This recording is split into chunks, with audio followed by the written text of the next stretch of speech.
This one might be a little too much for you. The words hit Nicole very hard, sending a sharp wave of disbelief through her. She stood frozen, the delicate lace of the wedding gown still clinging to her body, but the weight of the saleswoman's cruel judgment pressing down on her heart. This wasn't just about the dress. It was about the assumption that someone like her, someone from a modest background, a young black woman, didn't belong in a place like this. Stay tuned to see the moment that changes everything. Welcome to Stories with Mr. Gray.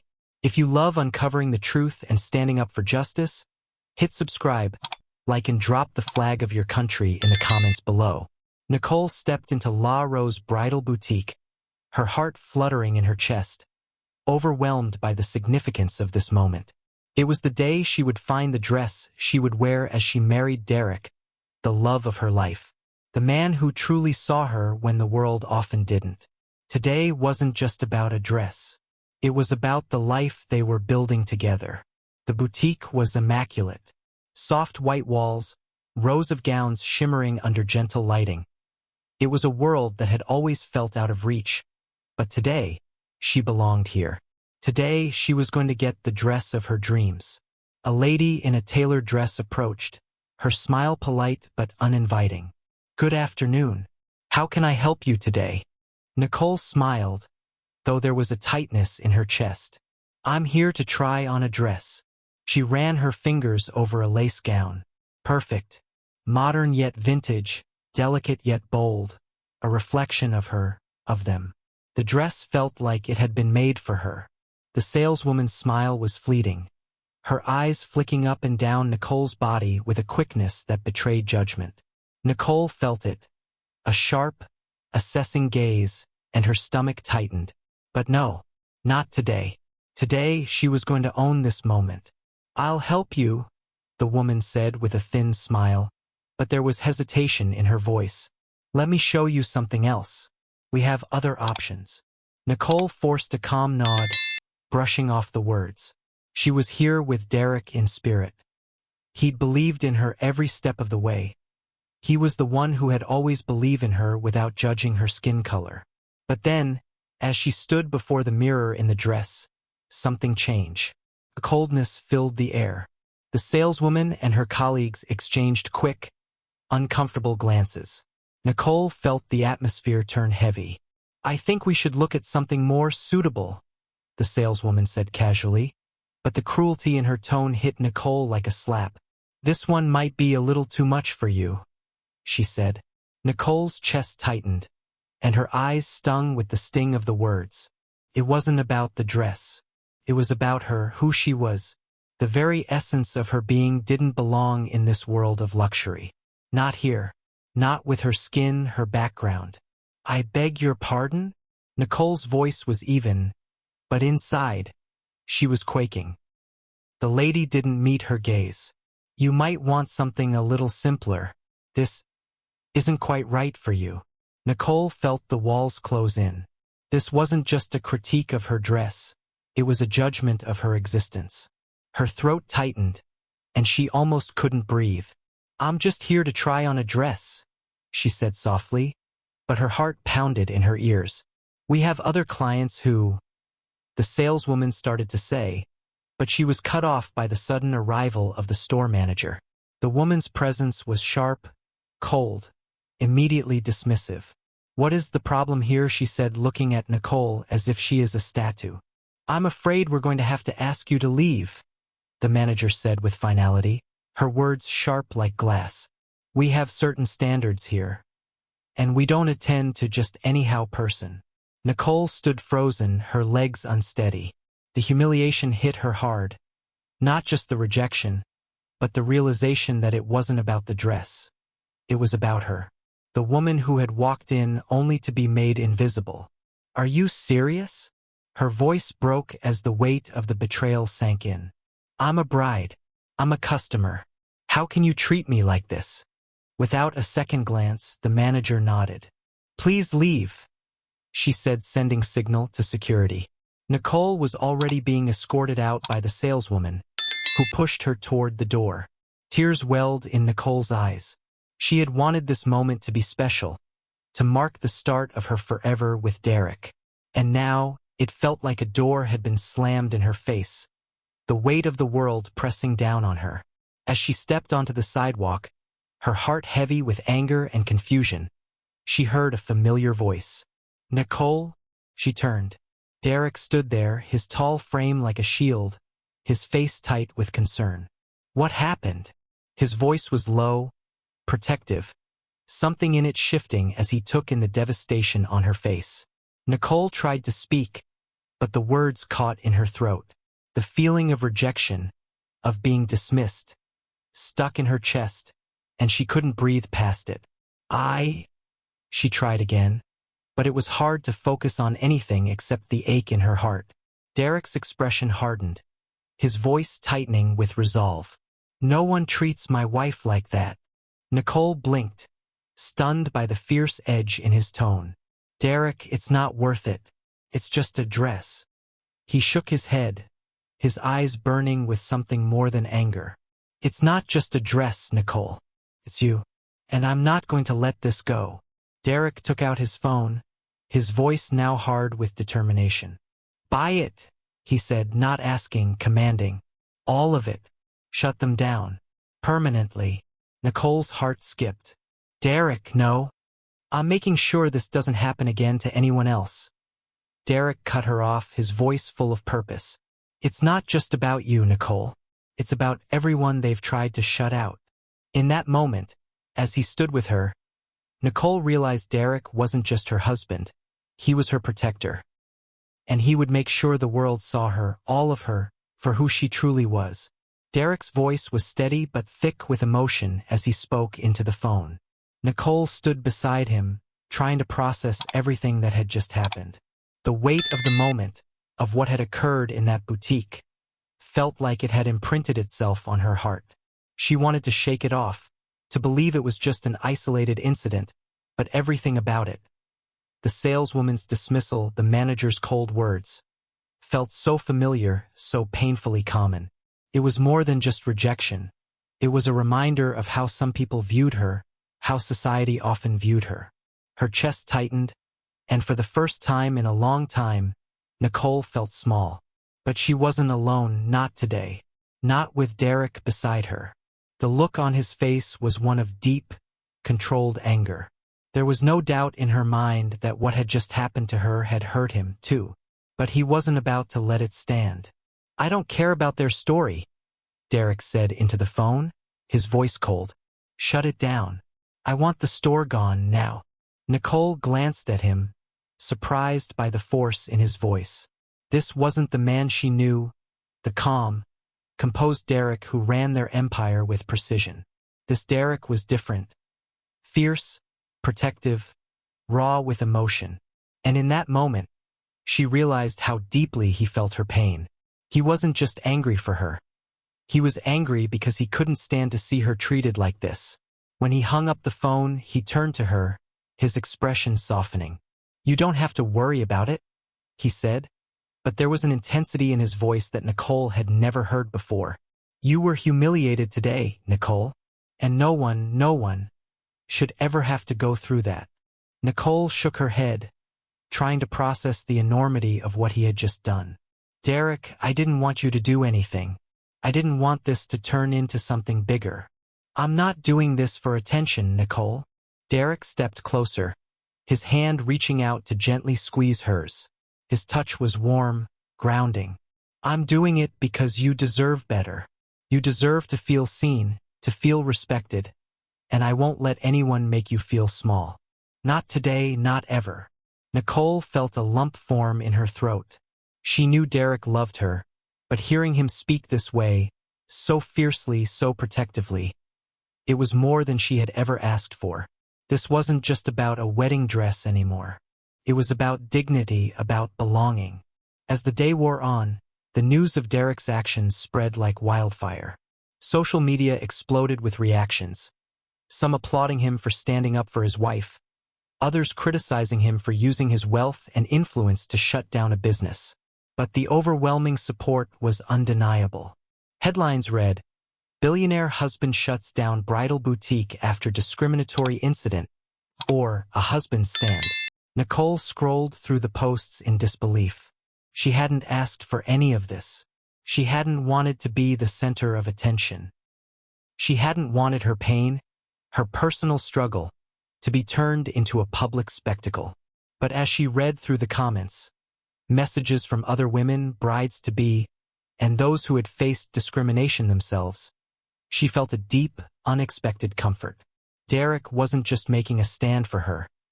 He was making a stand for every woman who had ever been dismissed, belittled, or made to feel invisible. Still, the spotlight felt overwhelming. It wasn't what she had imagined for her wedding journey. "I didn't want all this attention," Nicole said softly, looking up at Derek, her voice filled with concern. "It's not what I envisioned. I didn't want anyone to know about this. It's just..." Derek, who had been pacing as he read the responses, stopped in his tracks and turned to face her.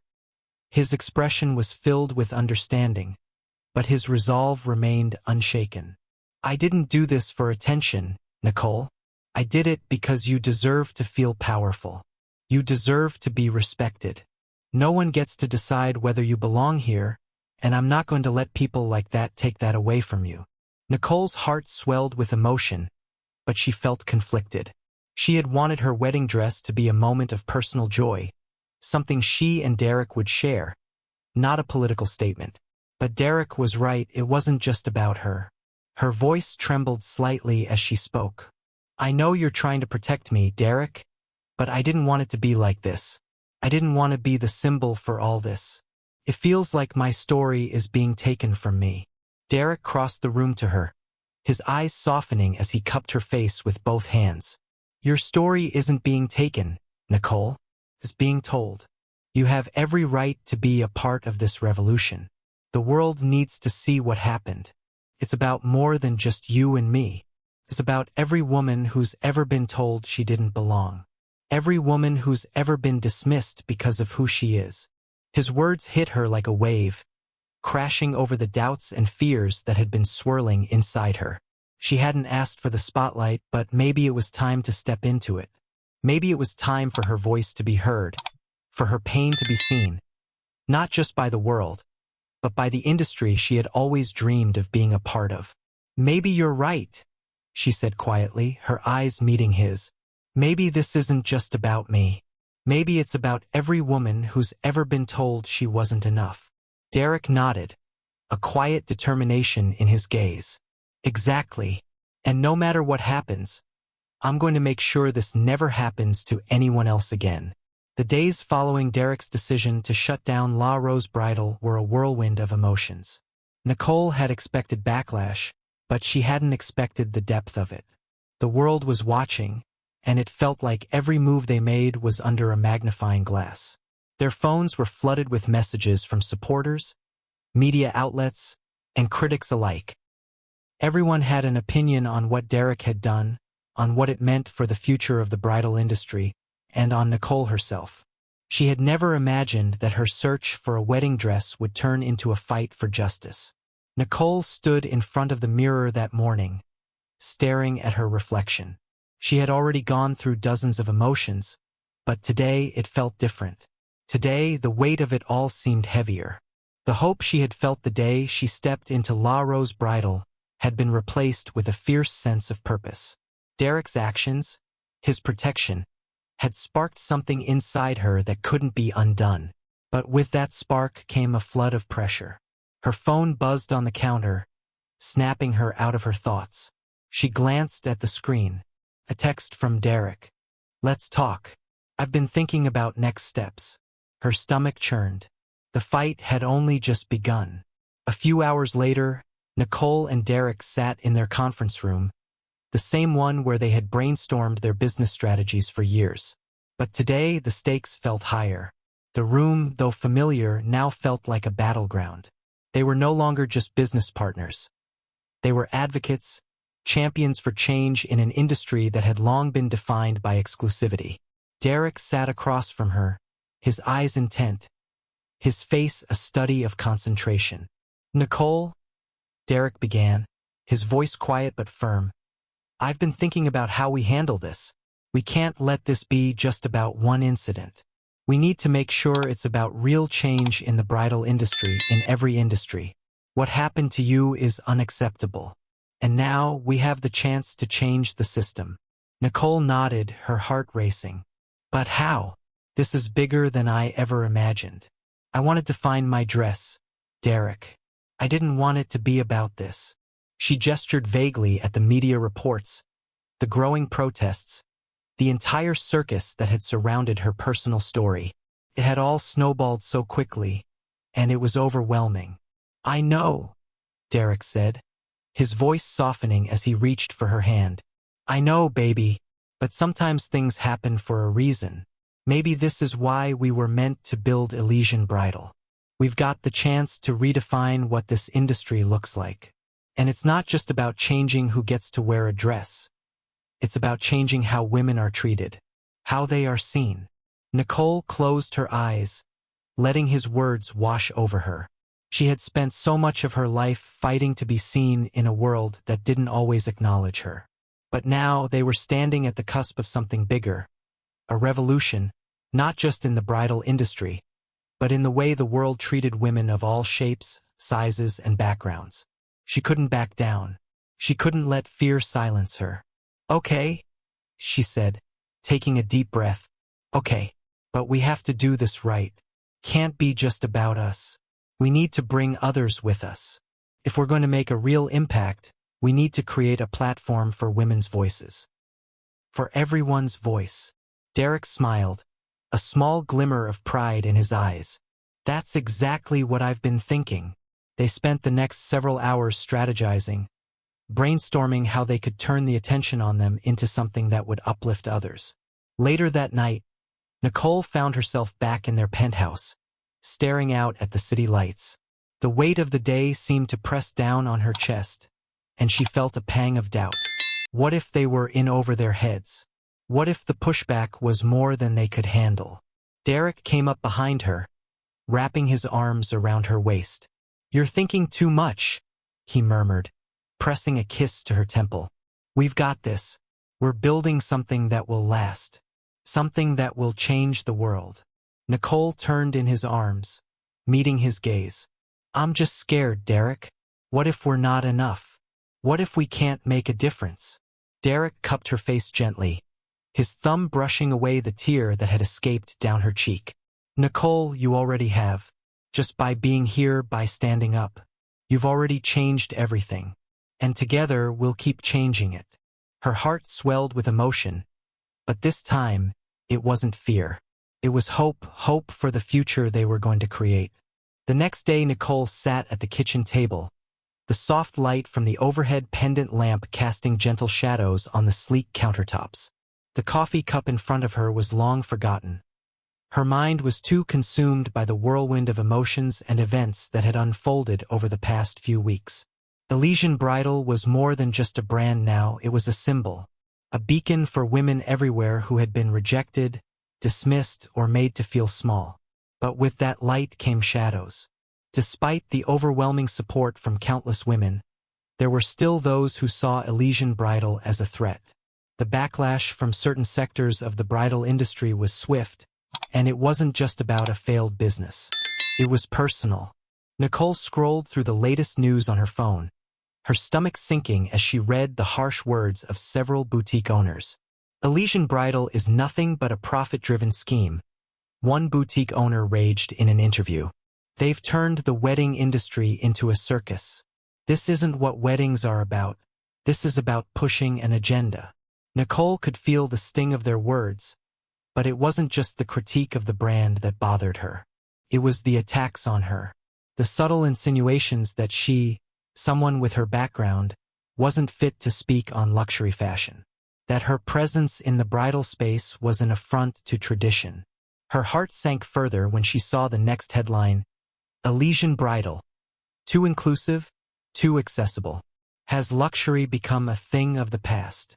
Felt like a personal attack. But the truth was, it wasn't just about her. It wasn't just about the brand. This was a larger fight, a fight to redefine what luxury really meant. Derek walked in, his presence filling the room. He had been quiet since the last press release, though Nicole knew he was feeling the strain just as much as she was. He was always the rock, the unshakable one.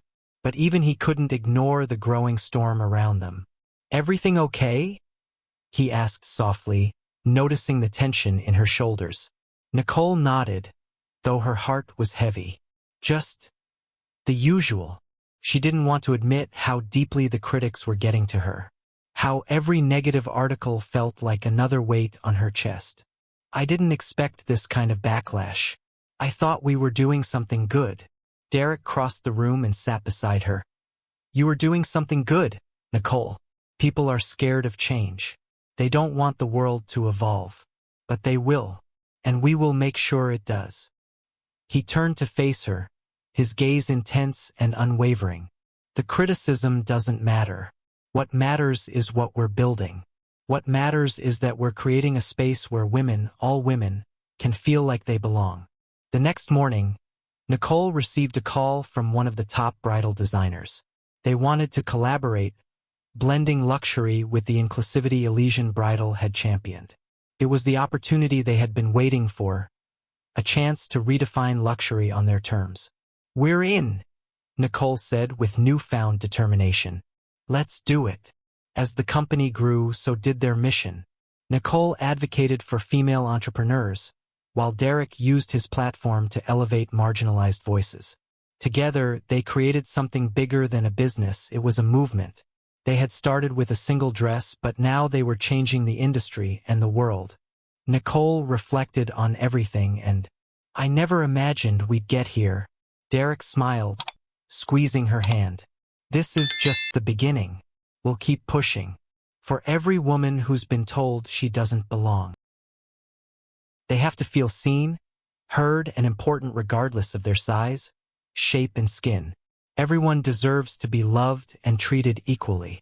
So tell me, did you think someone's skin color should matter when purchasing something with their money? Have you been treated wrongly based on your skin color before? Have you witnessed someone being treated badly based on how they look?